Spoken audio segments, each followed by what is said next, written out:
Alguien acaba de entregar sus cuentas bancarias al gobierno, sus propias cuentas, congeladas.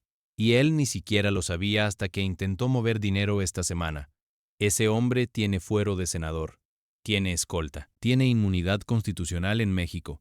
Y aún así, sus cuentas están bloqueadas y hay una versión que lleva 3 días sin confirmarse ni desmentirse oficialmente. Que la DEA lo detuvo en San Diego el viernes por la noche. Pero eso viene después. Porque antes de llegar ahí, hay que entender cómo llegamos a este punto. Cómo en menos de 3 semanas, el gobernador de uno de los estados más poderosos de México pidió licencia. Su secretario de Seguridad se entregó voluntariamente a un tribunal de Nueva York. Su secretario de Finanzas fue detenido en Europa. Y un senador de la República apareció y desapareció de la vista pública sin que ninguna autoridad mexicana dijera una sola palabra. 3 semanas, 4 funcionarios. Y el gobierno de México guardando silencio como si esperar fuera una estrategia. Hay algo que todavía no se ha dicho en los grandes medios, algo que conecta todo esto con una sola persona que lleva meses retirada en un rancho en Tabasco, tomando decisiones que mueven a gobernadores, a senadores y a la mismísima presidenta de la República. Y lo que esa persona sabe, lo que esa persona tiene guardado, es lo que los fiscales de Nueva York llevan meses intentando sacar a la luz. Porque Rocha Moya no cayó solo, lo hundió alguien que ya está cooperando con Estados Unidos, alguien que conoció sus acuerdos de primera mano, alguien cuyo apellido todos conocen en este país. Quédense, porque lo que viene en los próximos minutos va a cambiar la forma en que entienden lo que está pasando en México ahora mismo. ¿Quién fue el que habló? ¿Por qué el gobierno mexicano lleva semanas usando la palabra soberanía, pero sin mover un dedo para investigar a sus propios funcionarios? ¿Qué tiene que ver el expresidente López Obrador en todo esto? ¿Y por qué Morena, el partido que prometió acabar con la corrupción del PRI, está haciendo exactamente lo que el PRI hacía? ¿Por qué un senador en funciones, con fuero, con escolta, de repente desaparece de la vida pública y solo reaparece por Twitter diciendo que está bien y que no necesita abogados? Esas preguntas tienen respuesta, y la respuesta es más oscura de lo que la mayoría imagina.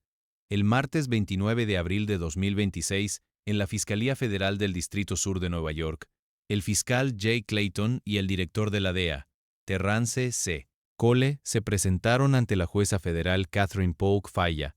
Llevaban un expediente, grueso, con nombres, con fechas, con montos de sobornos, con rutas de fentanilo y con el nombre de un gobernador en funciones de un estado mexicano. Eso no había ocurrido antes. Nunca, en toda la historia de las relaciones entre México y Estados Unidos, el Departamento de Justicia nunca había acusado formalmente a un gobernador mientras todavía estaba en el cargo. Una experta del Brookings Institution lo dijo así a Al Jazeera: procesar a políticos electos en México siempre se consideró un paso muy grande, casi una opción nuclear. Estados Unidos acaba de pulsar ese botón. El nombre del gobernador es Rubén Rocha Moya. Partido, Morena. Estado de Sinaloa. Los cargos incluyen conspiración para importar y distribuir fentanilo, heroína y cocaína hacia territorio estadounidense, posesión de armamento de grado militar, corrupción institucional para beneficio del grupo criminal conocido como los Chapitos, y presunto apoyo electoral ilícito en las elecciones de 2021. Las penas mínimas que pide el Departamento de Justicia van de 50 años de prisión a cadena perpetua. Rocha Moya negó todo desde un video en sus redes sociales. 2 días después, el Congreso de Sinaloa aprobó por mayoría que el gobernador se fuera de licencia. Su secretaria de gobierno, Geraldine Bonilla Valverde, quedó como gobernadora interina. Y Rocha Moya, que el jueves decía que tenía la conciencia tranquila, el sábado ya no era gobernador. Pero la licencia tiene una trampa que muy poca gente notó. Al separarse del cargo, Rocha perdió las protecciones legales que tenía como gobernador en funciones. Antes del 2 de mayo, para que México pudiera siquiera considerar actuar contra él, tenía que completarse un proceso largo y complejo llamado juicio de procedencia, que básicamente es un trámite para retirarle la inmunidad. Eso tarda meses, a veces más. Al pedir licencia, ese escudo desapareció de golpe. ¿Fue una decisión inteligente o desesperada? Quienes conocen el caso Dicen que la licencia fue la condición que puso el gobierno federal para no actuar de inmediato. Un acuerdo político. Un intercambio de tiempo por tranquilidad. Pero lo que nadie dijo en público es lo que supuestamente pasó 2 días antes de esa decisión. El viernes anterior, al anuncio de la licencia, la presidenta Claudia Sheinbaum viajó a Sinaloa con Rocha Moya y juntos se trasladaron a Palenque, Tabasco, al rancho, el rancho donde vive retirado Andrés Manuel López Obrador. Esa reunión no fue cubierta por ningún medio oficial. Trascendió días después por fuentes cercanas al entorno del exgobernador y fue publicada por el periodista Salvador García Soto. Y lo que se especula que se acordó en esa reunión es lo que explica por qué Rocha pidió licencia en lugar de renunciar y por qué el gobierno mexicano ha tardado semanas en hacer prácticamente nada. Porque AMLO estaba ahí y la decisión de resistir viene de él.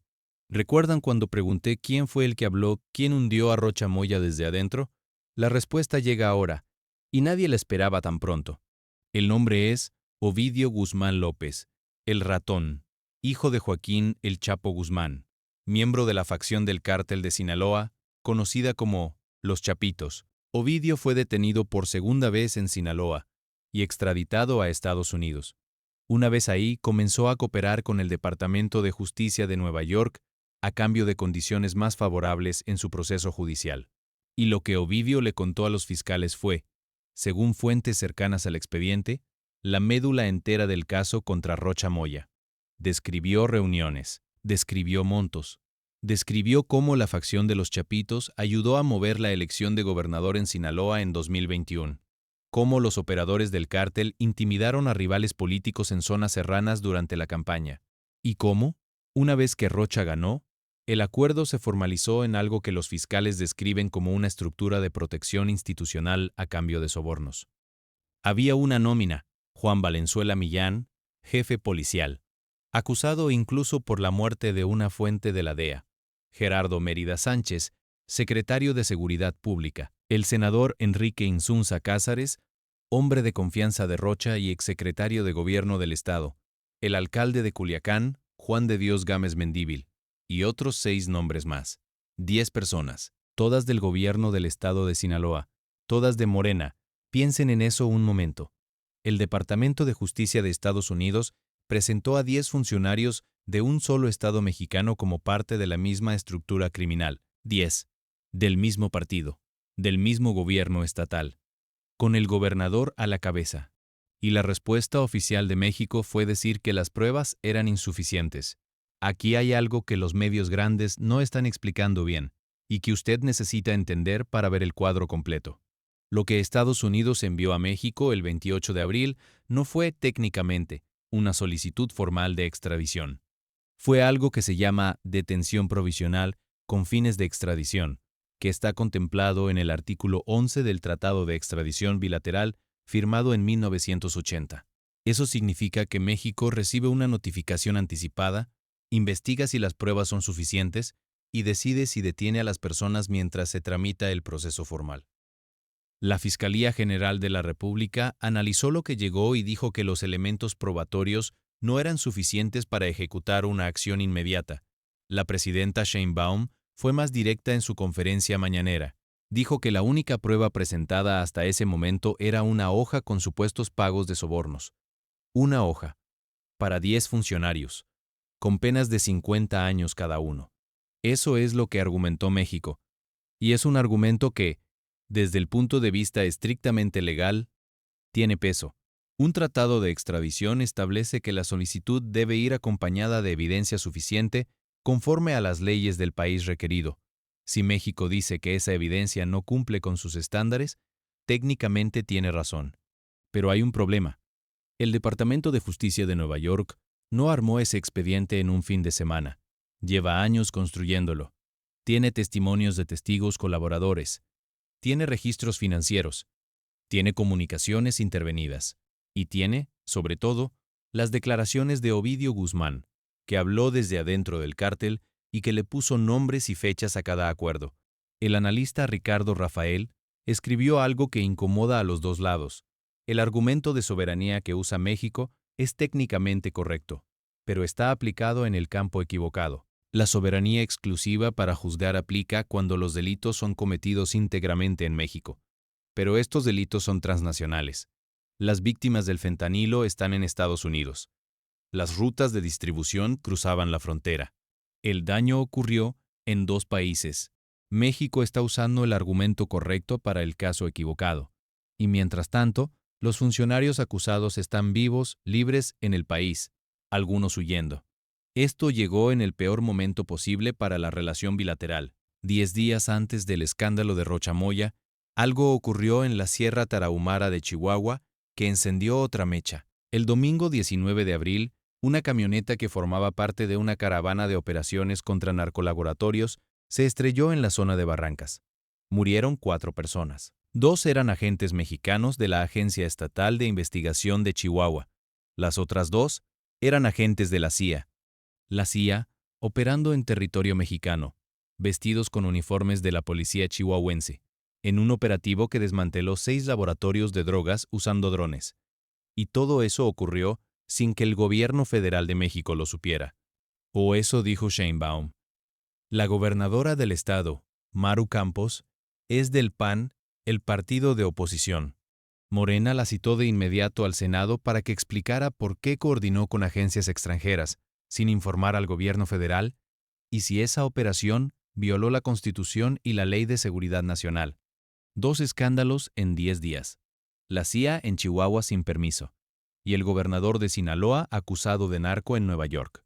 2 frentes, 2 violaciones de soberanía, pero en direcciones completamente opuestas, porque en el caso de Chihuahua, el gobierno de México denunció la presencia de agentes extranjeros como una afrenta, y en el caso de Sinaloa, el gobierno de México usó esa misma palabra, soberanía, para proteger a sus propios funcionarios acusados.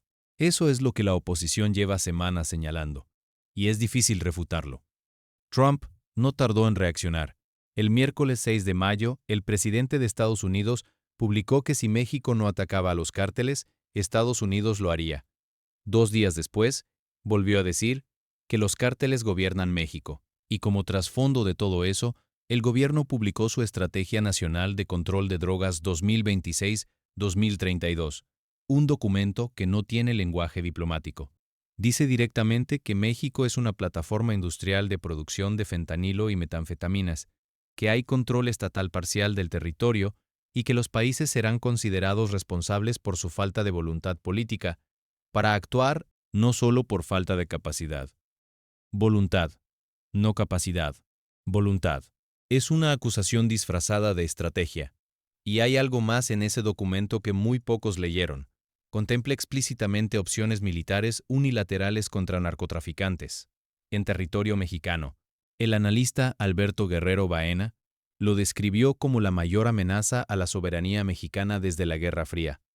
Sheinbaum respondió que la colaboración con Estados Unidos se da en un marco de 4 principios: respeto a la soberanía, responsabilidad compartida, respeto mutuo, cooperación, y que ese marco, firmado con Washington desde el inicio de su gobierno, tiene límites claros. Los límites los tiene ella. Trump los ignora. Pero aquí viene lo que cambia toda la ecuación.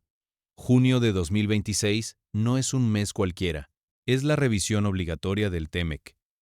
El tratado entre México, Estados Unidos y Canadá se somete a revisión conjunta y puede ser renegociado. México exporta el 83% de todo lo que produce hacia el mercado estadounidense. Si esa relación se rompe o se degrada, el impacto económico sobre las familias mexicanas es inmediato. Los analistas hablan de pérdidas potenciales de entre 50 y 75 mil millones de dólares anuales. Trump lo sabe y lo está usando. Las solicitudes de extradición llegaron a principios de mayo. La revisión del TEMEC es en junio. Eso no es coincidencia. Las extradiciones son la palanca que Estados Unidos está usando para negociar desde una posición de fuerza máxima, mientras México tiene todo por perder en la mesa comercial. Y Sheinbaum está atrapada entre 2 presiones que apuntan en sentidos contrarios. Si entrega a Rocha Moya, se rompe la coalición interna de Morena. Si no lo entrega, la relación bilateral se deteriora justo antes de la renegociación comercial más importante de la última década. Cualquier decisión que tome tiene un costo enorme. Ahora hay que hablar de lo que está pasando esta semana, porque el escándalo no se detuvo con la licencia de Rocha. Siguió moviéndose. El viernes 15 de mayo, Gerardo Mérida Sánchez, el exsecretario de Seguridad Pública de Sinaloa, se entregó voluntariamente a autoridades estadounidenses. Ese mismo día, se presentó ante un tribunal de Nueva York y se declaró no culpable. Voló a Estados Unidos por su propia cuenta, sin que México lo detuviera, sin que México lo extraditara. Él solo. El mismo viernes, trascendió que Enrique Díaz Vega, el exsecretario de Administración y Finanzas del gobierno de Rocha, fue detenido en Europa. ¿Europa? Un exfuncionario del gobierno de Sinaloa estaba en Europa cuando lo agarraron. Y el sábado 16 de mayo, TV Azteca Sinaloa reportó que el senador Enrique Insunza Cázares había sido detenido en San Diego, California, por agentes de la DEA. El mismo sábado, Insunza publicó en Twitter que estaba en Sinaloa, que las acusaciones en su contra eran falsas y que no necesitaba abogados porque él mismo era su propio abogado. 48 horas de silencio. Luego un tuit. Ninguna conferencia de prensa. Ninguna aparición pública. El periódico Cuadratín lo escribió así. Si Insunza no fue detenido, ¿por qué no aparece físicamente para desmentirlo? Y si sí fue detenido o se entregó, ¿por qué Morena, el Senado y el gobierno mexicano guardan silencio? El silencio oficial lo que hace es alimentar el escándalo, no contenerlo. Hay un detalle que muy poca gente está conectando. Insunza fue el senador que, el día antes de que se publicaran los cargos del Departamento de Justicia, defendió en la tribuna del Senado la soberanía de México frente a la presencia de agentes de la CIA en Chihuahua. Habló de soberanía, de fronteras, de la Constitución. Y al día siguiente, su nombre apareció en el expediente del Departamento de Justicia de Nueva York. El mismo día que defendía la soberanía en el Senado, los fiscales estadounidenses ya tenían sus cargos listos. Eso es un timing que no se puede ignorar. Y ahora hay que hablar del tema que nadie en los medios grandes está tocando de frente. El papel de AMLO. López Obrador lleva meses en su rancho de Palenque. ¿Retirado? Dice. Pero quienes siguen de cerca la política interna de Morena dicen que sigue siendo el operador central de las decisiones más importantes del partido. La DEA ya lanzó acusaciones contra él durante los últimos meses de su sexenio, sin pruebas concluyentes, dicen sus defensores. Pero los nombres que aparecen en esas acusaciones incluyen a personas de su círculo más cercano, colaboradores, operadores, personas que él promovió. Y ahora hay un rumor que circula con mucha fuerza, según versiones de múltiples medios, entre ellos el World Socialist Website y el análisis de Salvador García Soto en varios portales. Hay preparada una segunda oleada de solicitudes de extradición. Esta oleada incluiría 3 gobernadores más, 2 legisladores y un nombre que llevan semanas insinuando sin decirlo de frente. El hijo mayor de AMLO, José Ramón López Beltrán. El 3 de mayo, 3 días después de que estallara el caso Rocha Moya, José Ramón publicó un mensaje largo en sus redes sociales. Habló de la Cuarta Transformación, de soberanía, de minorías rapaces que perdieron el poder pero conservan el dinero. Y en ningún momento tocó el fondo del escándalo. En ningún momento dijo si los funcionarios acusados eran culpables o inocentes. Solo defendió el proyecto político. Un analista lo describió como alguien que sale a defender la casa mientras el fuego está adentro. Pero hay algo más en la relación entre AMLO y este escándalo, que conecta los puntos de una forma que incomoda profundamente. Según la columna de García Soto y según fuentes cercanas al proceso, Sheinbaum no tomó la decisión de resistir la extradición sola. La tomó después de la reunión en Palenque. Y quien le aconsejó resistir es el mismo expresidente que sabe que si Rocha cae en manos del Departamento de Justicia de Nueva York, el interrogatorio que sigue puede alcanzar escalones más altos. Porque Rocha no era un funcionario cualquiera. Era el gobernador del estado donde vive el cártel más poderoso del mundo. Era el hombre que manejaba el aparato de seguridad de Sinaloa durante años de violencia brutal. Y si los chapitos, que ya están cooperando, le contaron todo a los fiscales sobre Rocha, lo que Rocha sabe sobre otros eslabones de la cadena hacia arriba, eso es lo que está en juego. La información que Rocha tiene y lo que podría decir si alguna vez llega a un tribunal de Nueva York. Ahora hay que hablar de Morena y del PRI, porque lo que está pasando tiene un espejo histórico que los mexicanos que llevan décadas mirando la política de este país van a reconocer de inmediato. Durante 70 años, el PRI gobernó México con una fórmula que todos sabían pero nadie nombraba en voz alta.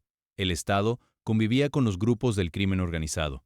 Les daba espacio, les dejaba operar. A cambio, los grupos se disciplinaban, no escalaban la violencia hasta niveles que fueran visibles para la prensa internacional y contribuían con financiamiento a las campañas.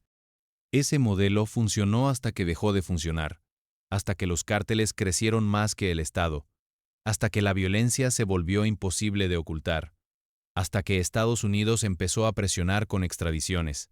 Morena llegó al poder prometiendo acabar con ese sistema, con esa cultura de complicidad entre el Estado y el crimen, con esa narcopolítica que decían era el pecado original del viejo régimen. Pero lo que muestran los expedientes de Nueva York es algo diferente. La acusación del Departamento de Justicia describe cómo operadores vinculados a los Chapitos intervinieron directamente en las elecciones de Sinaloa en 2021.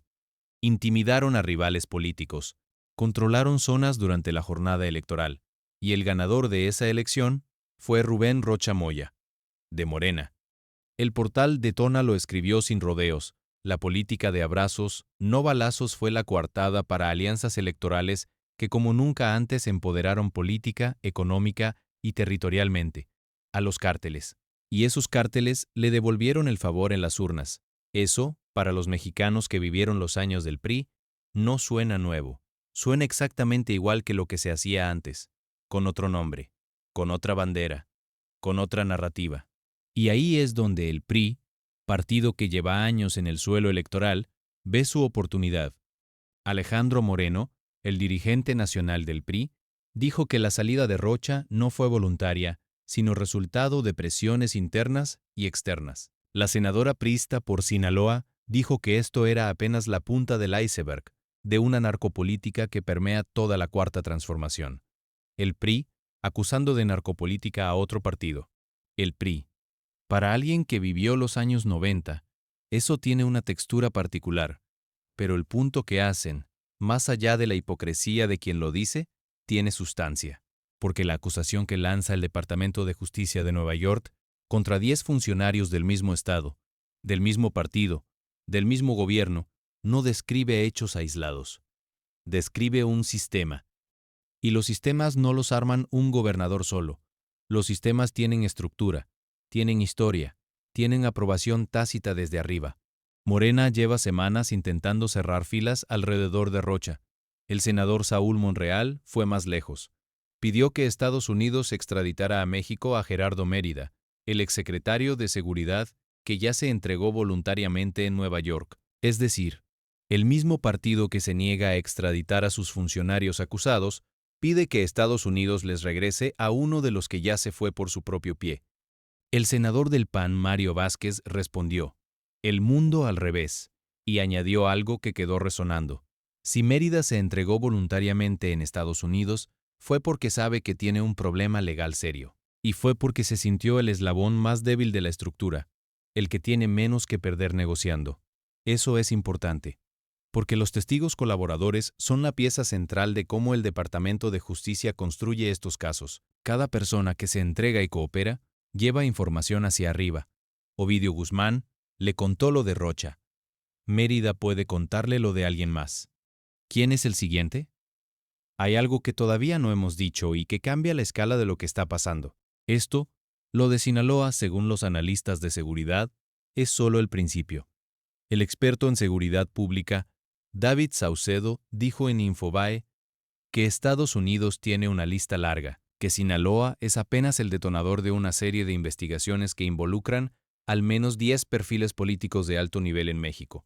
Entre los nombres que han aparecido en distintos reportes, el gobernador de Tamaulipas, Américo Villarreal, la gobernadora de Baja California, Marina del Pilar Ávila, el gobernador de Michoacán, Alfredo Ramírez Bedoya, el exgobernador de Tabasco y actual senador Adán Augusto López Hernández, el secretario de Educación Pública, Mario Delgado, y la periodista Anabel Hernández, que lleva años documentando los vínculos entre el cártel y la política ha publicado reportes que apuntan a un círculo más cercano al expresidente López Obrador, todos de Morena. Eso es lo que los analistas llaman la segunda oleada, la que todavía no llegó pero que, según versiones no confirmadas en múltiples medios, ya está preparada en algún despacho de fiscales federales, en Nueva York o en Chicago. Y México tiene una decisión que tomar, una decisión que en décadas nunca tuvo que tomar de verdad. ¿Le entrega al gobierno extranjero a sus propios funcionarios o los defiende y asume las consecuencias? La historia de esa decisión es más larga y más complicada de lo que parece. El primer tratado de extradición entre México y Estados Unidos se firmó en el siglo XIX, y desde entonces la tensión entre los dos países sobre quién juzga a quién ha sido una constante. México adoptó durante décadas una política estricta de no extradición de nacionales. La lógica era simple: soberanía judicial. Los mexicanos se juzgan en México. Eso empezó a cambiar en los años 90, cuando el narco se volvió tan grande que los tribunales mexicanos ya no daban confianza.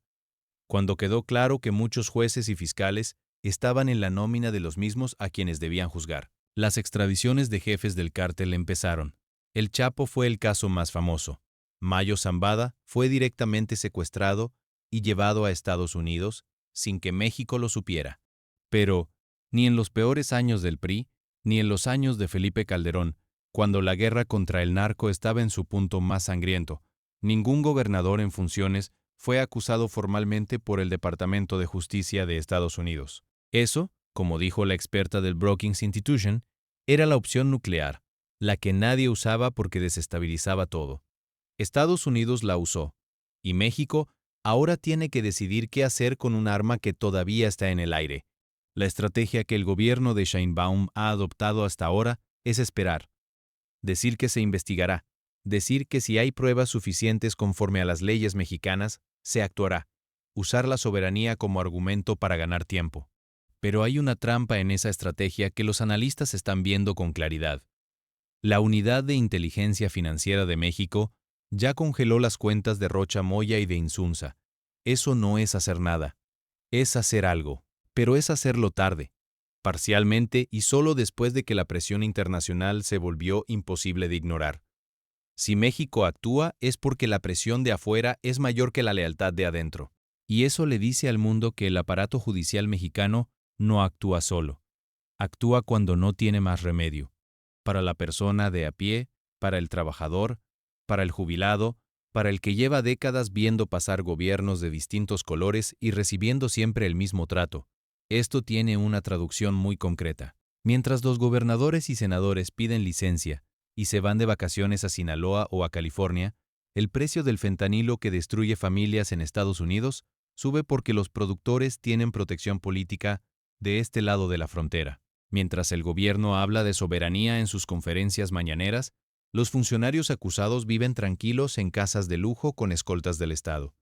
Mientras Morena cierra filas alrededor de los suyos, las familias sinaloenses que perdieron hijos, hermanos, padres en la guerra entre facciones del cártel, siguen esperando que alguien les diga la verdad. Sinaloa lleva años siendo el estado más violento de México. Culiacán es una ciudad que aprendió a vivir con el sonido de los disparos como parte del paisaje. Las balaceras de 2023, cuando el gobierno capturó a Ovidio Guzmán por primera vez y el cártel respondió poniendo de rodillas a toda la ciudad, dejaron claro quién manda ahí de verdad. Y el gobierno que gobernaba ese estado durante todo ese tiempo es el mismo que ahora dice que las acusaciones del Departamento de Justicia son injerencismo. El periodismo independiente mexicano, en los pocos espacios donde todavía puede operar libremente, lleva semanas señalando una contradicción que resulta difícil de ignorar. La misma semana que el gobierno mexicano acusó a Estados Unidos de violar la soberanía nacional con agentes de la CIA en Chihuahua, ese mismo gobierno bloqueó la cooperación para investigar a sus propios funcionarios acusados de narcotráfico. Soberanía para lo que protege a Morena. Cooperación para lo que conviene a Morena. Ese doble rasero es lo que la oposición está explotando, y lo que muchos ciudadanos comunes están viendo sin que nadie se lo tenga que explicar. Hay un elemento en esta historia que todavía está por desarrollarse, y que puede cambiar todo lo que sabemos. Mérida, el exsecretario de Seguridad, ya está en manos de la justicia americana. Díaz Vega, el exsecretario de Finanzas, también. Si alguno de los dos decide cooperar con los fiscales de Nueva York, el expediente se amplía. La información que tienen sobre la estructura interna del gobierno de Sinaloa, sobre quién sabía qué y cuándo, sobre qué mensajes llegaban de arriba y cómo se implementaban abajo, esa información puede empujar las investigaciones hacia nombres más grandes. Y si los nombres más grandes llevan a Ovidio Guzmán contando sobre AMLO, o si alguno de los funcionarios que ya están en Estados Unidos menciona conversaciones que no deberían haber ocurrido, el expediente deja de ser el caso Rocha Moya y se convierte en algo mucho más grande. Los fiscales de Nueva York no construyeron 10 acusaciones en un mes. Llevan años. Y los casos como este, los que involucran cooperación de testigos desde adentro del crimen organizado, se mueven en capas. Primero los de abajo, luego los de en medio, luego los de arriba. Rocha es de en medio. Encima de Rocha hay nombres que todavía no están en ningún expediente público. ¿Cuánto tiempo falta para que eso cambie? Lo que viene en las próximas semanas tiene varios puntos de quiebre que van a definir hacia dónde se mueve todo esto. Primero, la revisión del TMEC en junio. Si México no da señales de cooperación, la renegociación comercial se convierte en una presión adicional de una magnitud que el gobierno mexicano no puede absorber. Segundo, el proceso judicial de los funcionarios que ya están en manos de Estados Unidos. Si cooperan, el expediente crece. Tercero, la situación de Rocha Moya, que ya no tiene fuero, que ya está bajo investigación de la FGR y cuya licencia tiene fecha de vencimiento. ¿Qué pasa cuando esa licencia termina? Y cuarto, el nombre que nadie quiere decir todavía, pero que está flotando sobre todo esto como una nube que puede romperse en cualquier momento. AMLO vive en Palenque, alejado de la vida pública, dice, pero según múltiples fuentes periodísticas, sigue siendo consultado en las decisiones más importantes que toma el gobierno de Sheinbaum. Y si la segunda oleada de extradiciones incluye a alguien de su círculo cercano o a su hijo, la crisis política en México se convierte en algo para lo que este país no tiene precedente. Un expresidente de México cuya familia está en la mira del Departamento de Justicia de Estados Unidos. Eso nunca ha ocurrido. Pero la forma en que se ha movido este escándalo en las últimas 3 semanas sugiere que el Departamento de Justicia está dispuesto a cosas que antes nadie pensó posibles. Hay una frase del columnista Salvador García Soto que sirve para entender dónde estamos. Sheinbaum y su partido saben que el objetivo final de esta operación, que comenzó con Sinaloa, es Andrés Manuel López Obrador, y van a evitar a toda costa entregar a Rocha Moya porque saben que eso desata una ofensiva mayor. Si esa lectura es correcta, lo que estamos viendo no es un escándalo de corrupción en un Estado. Es el inicio de una guerra de información y de presión legal entre dos gobiernos que se necesitan mutuamente, pero que cada vez confían menos el uno en el otro. Y en esa guerra, los que pagan el precio siempre son los mismos. No los gobernadores, no los senadores, no los que tienen escoltas y cuentas congeladas, que pueden descongelar con una llamada al abogado correcto. Los que pagan son los que ven el noticiero. Los que escuchan esto mientras van al mercado o mientras esperan el camión, los que tienen un familiar que cruzó la frontera buscando trabajo porque en su estado el crimen organizado tiene más empleos que el gobierno, los que llevan décadas viendo pasar funcionarios de distintos colores y recibiendo siempre la misma historia. México lleva más de 160 años firmando tratados de extradición con Estados Unidos. Ha tenido momentos en los que resistió presiones que otros países no pudieron resistir, pero también ha tenido momentos en los que el Estado mexicano cedió frente a lo que le convenía ceder y se escudó en la soberanía frente a lo que no le convenía enfrentar. Este es uno de esos momentos de definición, y la forma en que se resuelva va a decirle mucho a los mexicanos y al mundo sobre qué tipo de país es México en 2026. Hay una pregunta que les dejo mientras procesamos todo esto. Si el Departamento de Justicia de Estados Unidos tiene, como dicen las versiones no confirmadas, una lista de al menos 10 políticos mexicanos de alto nivel, y si esa lista ya está construida, ya tiene nombres y fechas y montos, ¿cuánto tiempo falta para que el siguiente expediente llegue a la Cancillería de México? ¿Y qué va a hacer el gobierno cuando ese expediente tenga un nombre que cambie todo?